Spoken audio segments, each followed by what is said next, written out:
So hello, my name is Jeremy Beament and I'm the co-founder of Nudge, and I'm absolutely delighted today to be joined by Katie Lynch, who's the founder and CEO of Apiary Life, and Liz Crilley, who's the Chief Commercial Officer of Apiary Life. So Katie, do you mind taking a moment or two just to introduce your company and what it is that you do? Sure.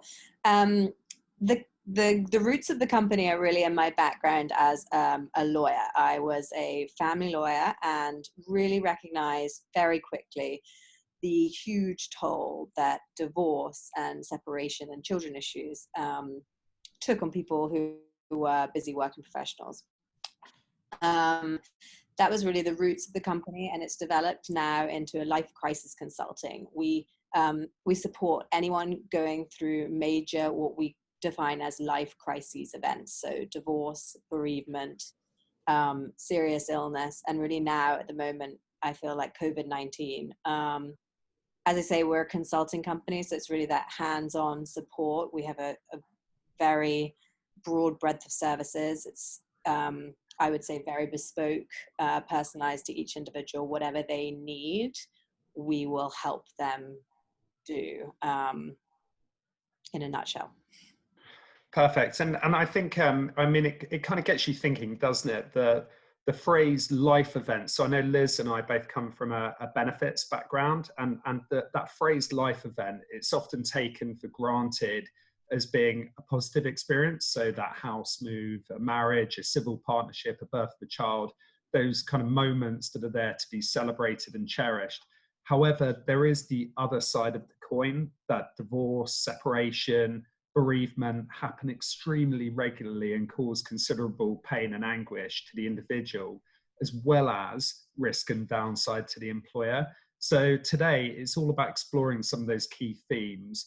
And what we're going to do is start off today is talk about the well-being implications of divorce and bereavement on individuals. So Katie, do you mind just taking us through some of the key themes there? Sure. I mean, I think when you start to look at it from a working perspective, it's really about looking at, I feel like time is such an important thing, right, to everybody, and especially nowadays. So really the main themes are when you look at like how the impact on your own time then affects your work. So reduced productivity, obviously lost working hours. And then, you start to look at the kind of mental health and the stress implications. You're talking about difficulty making decisions, anxiety, sometimes substance abuse, workplace affairs, the list kind of starts to go on and on when you look at really the impact of stress in the environment. But I feel like the major themes are when talking to employers as well, is looking at those kind of productivity, the impact on productivity and on lost working time.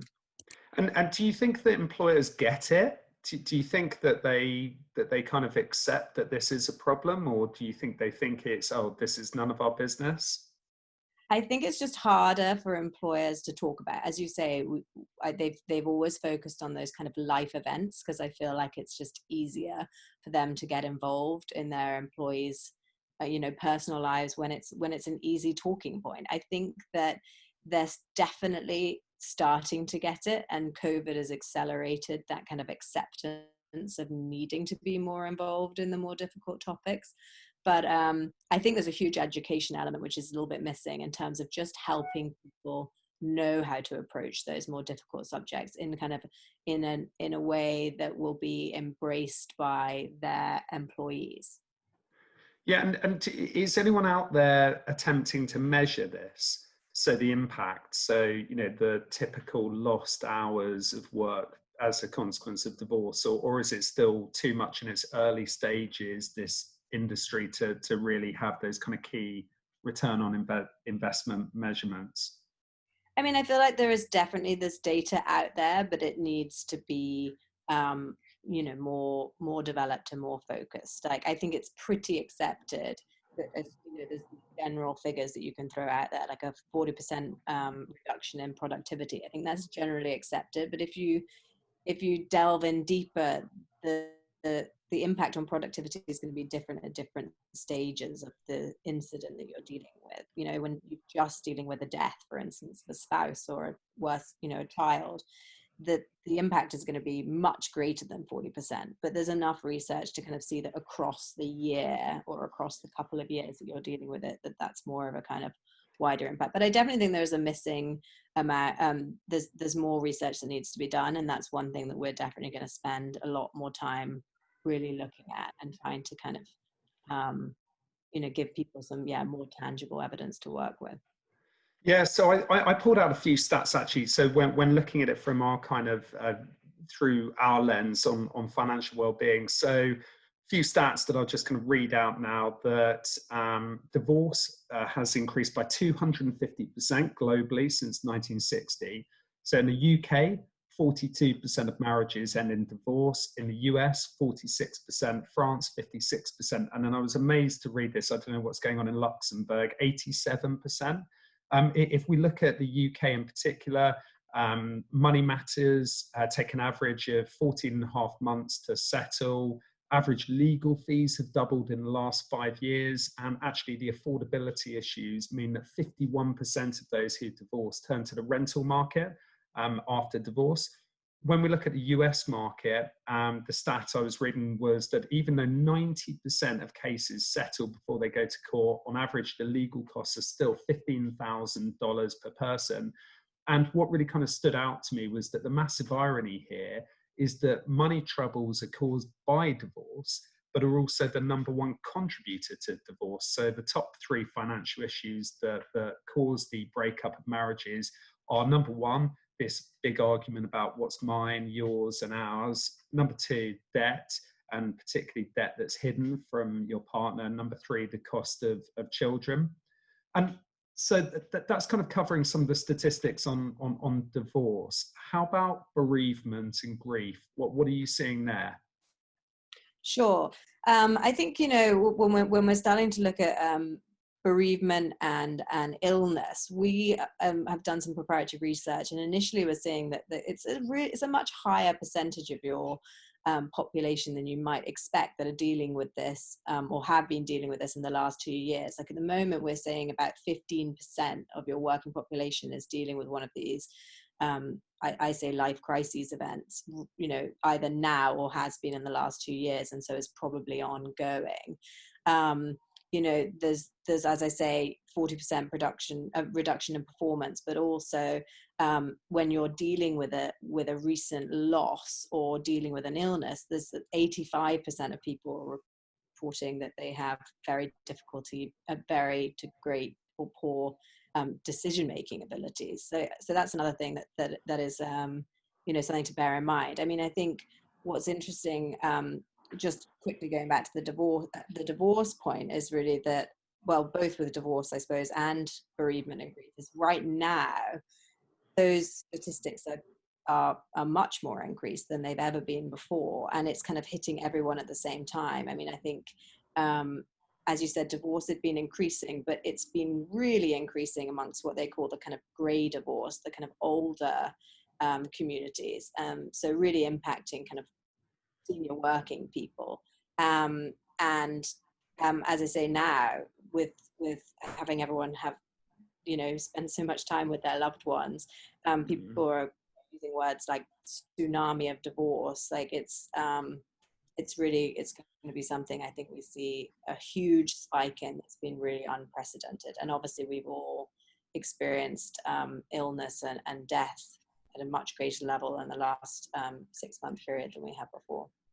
Yeah, so on the Nudge platform, we measure and monitor people's interests, financial interests. So before lockdown, it was things like savings and investments, for example. Then in that exact moment of lockdown, people pivoted to things like budgeting and everyday finance, which basically like, panic, what do I do now to kind of conserve cash? And then actually now we've moved into the next phase, where there's been a massive, something like 700% increase in people looking at content around divorce and separation. So you can actually see how, as a consequence of this crisis, people's financial interests are changing. And, it's going to lead to greater instances of divorce. And sadly, people will also be suffering from grief or bereavement if family members are affected. And then you have to think about mental health issues and the fact that people with mental health issues are much more likely to get into debt and so forth. And it really kind of spirals out of control.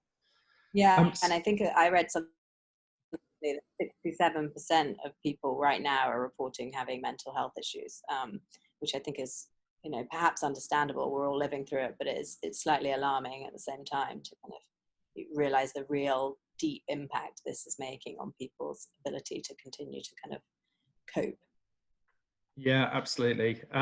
So Liz, I wanted to move on to the next subject, if that's okay. And that's to talk about this kind of rising phenomena. So a lot of people have heard of work-life balance. There's a new or newish phenomena, which is called work-life integration. Do you mind telling us a little bit about that? Yeah, definitely. So, what we're seeing as kind of an overarching theme in the business space is a move from employers focusing on, as you said, work-life balance, and really trying to kind of, teeter your work life with your home life, especially in the wake of COVID and when the lockdown started. Employers are really starting to have to understand and focus on being more empathetic to having a very integrated work life. And that means, in companies, allowing their people to work from home, children in the background, all sorts of things that come when people are working at home, and dealing with, some of the challenges that we're seeing as a part of COVID. Yeah, and I think on a positive side, I've been obviously speak with dozens of HR people in my job, and I have not heard of one story of a company who hasn't been good to mum and dads during this period, particularly around things like home working and so forth. Do you think that maybe that's because the majority of managers are maybe in a similar position, that they're about that age where they might or have kids, for example? And do you think that they feel like being that flexible to younger workers as well? What's your view on that? I absolutely do, right? We are all someone's family member. We all have things happening in our personal lives that ultimately are going to impact the way that we work and our ability to do our jobs really well. I think that a lot of this has become sort of less taboo.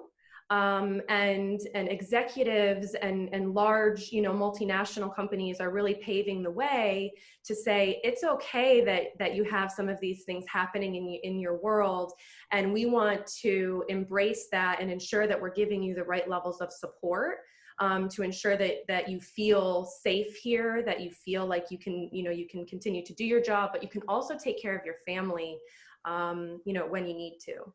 Yeah, and if you don't mind me kind of challenging this slightly, so the three of us are quite privileged, aren't we? I work for a tech company, you guys work for a professional services firm, and so we can kind of work from home and so forth. If someone who worked a shift in a hospital or a supermarket or a factory heard about this, how do you think they'd react? Yeah, so it's a really good point, and you're right that I think we are we are quite privileged, to have the option to work from home, but we're also starting to see a lot of employers really help their people who are working on the front lines, who are working in the supermarkets and doing jobs where they don't have the ability to work from home, by ensuring that they have the right level of time off, by ensuring that they have mental well-being support. As Katie said, we're seeing significant increases of reports of people having, things like anxiety and depression. You are not a population where you are working from home. I think that there's still companies who are focusing on those populations and ensuring that they have the right level of support. Yeah, perfect. And then just one final question on this, and this to either you or Katie. So in my opinion, I do believe that there still needs to be some boundaries between work and home because they are becoming blurred. So for example, if I'm going to my kids' sports day, for example, obviously that hasn't happened this year, but hopefully next year, I really don't want to check my work emails. And so do you think that this kind of work-life integration, that we still need to maintain barriers between work and home? Yeah, I think that the barriers, as you say, are even more important than they were before.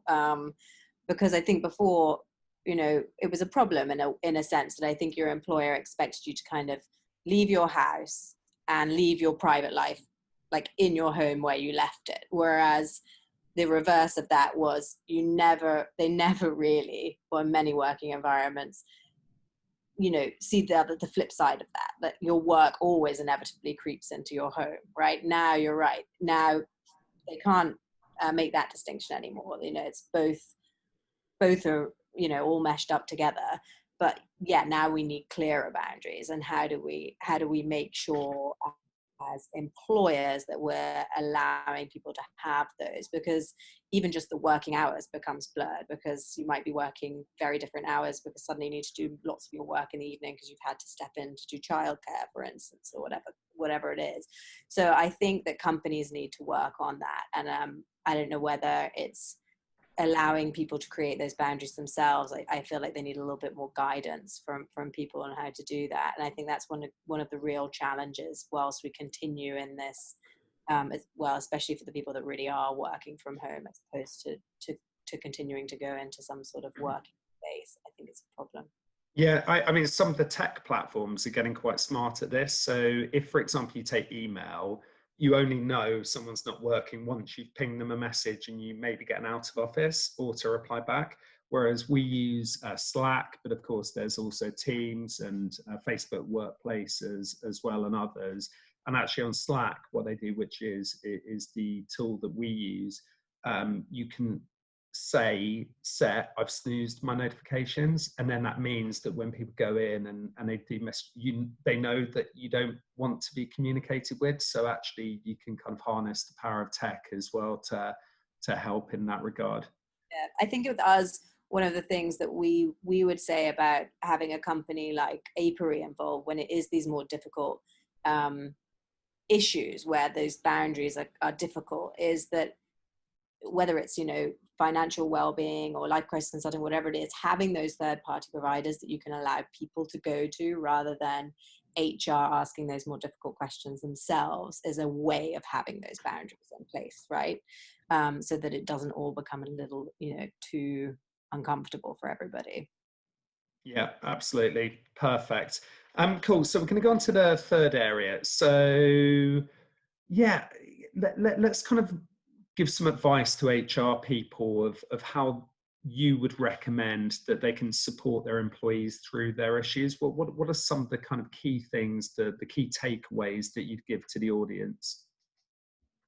Sure. I mean, I really think it's about in many ways, as I think Liz said earlier, not shying away from the kind of taboo life events, but at the same time, as you just said, maybe establishing those boundaries by being like, if you are going through something more difficult or more challenging, we want to be able to help you.